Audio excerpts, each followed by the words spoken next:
I think what is at stake in the next legislative elections in the 4th May is not really the results.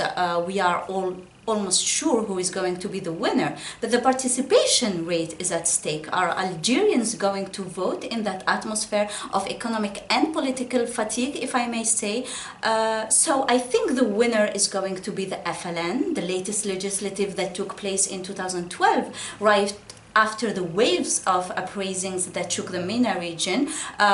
During that legislative, Algerians went to vote with a rate of 43% of participation. They decided back then to vote for the nationalist camp, represented by the ruling party, the FLN, but also by the National Rally for Democracy, RND. So they won a majority back then, a majority of seats in parliament with something like 43 or 45% of the representative body, which represented 208 of 462 seats. So I think the results again are not really going to be surprising, but what is really at stake is the participation rate of these upcoming legislatives.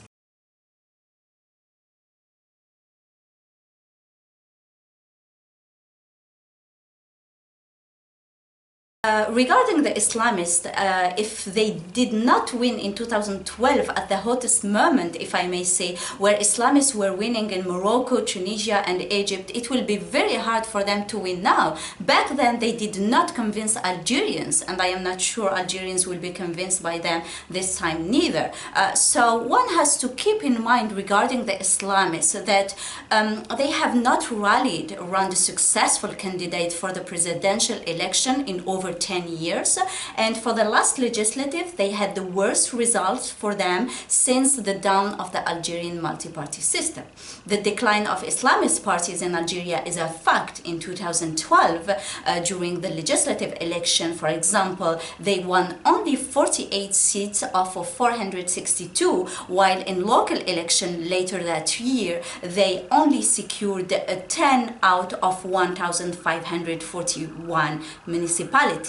So Islamists are really in decline in Algeria for several reasons. Not only that people do not trust them, Algerians do not trust them because they see them as co-opted parties, but because also of personal and ideological dispute, as well as the absence of any consensus or any strategy or political program.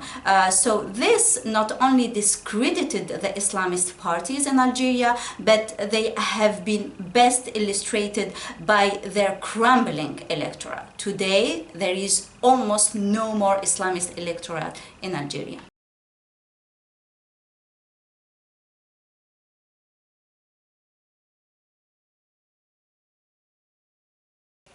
Well, despite the succession issue, the Algerian regime isn't likely to collapse. At least this is what I think. The political military elite does not want to antagonize the society and will make sure to keep violence at bay by organizing a smooth and a peaceful transition with a more representative and consensual government and president.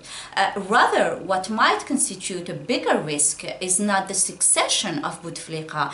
It is not the succession issue, but the inability of the regime to maintain its what one can call necessary generosity, in the sense that it is the inability of the regime to buy social peace because of a long-term decline in oil prices. So will the current demonstration and riots that shake the country on almost a daily basis are going to remain non-revolutionary when they won't meet protester demands? This is, in my opinion, what is going to constitute a bigger challenge for Algeria. It is not the political situation, the political succession, it is rather the economic and the socio-economic issues in the country.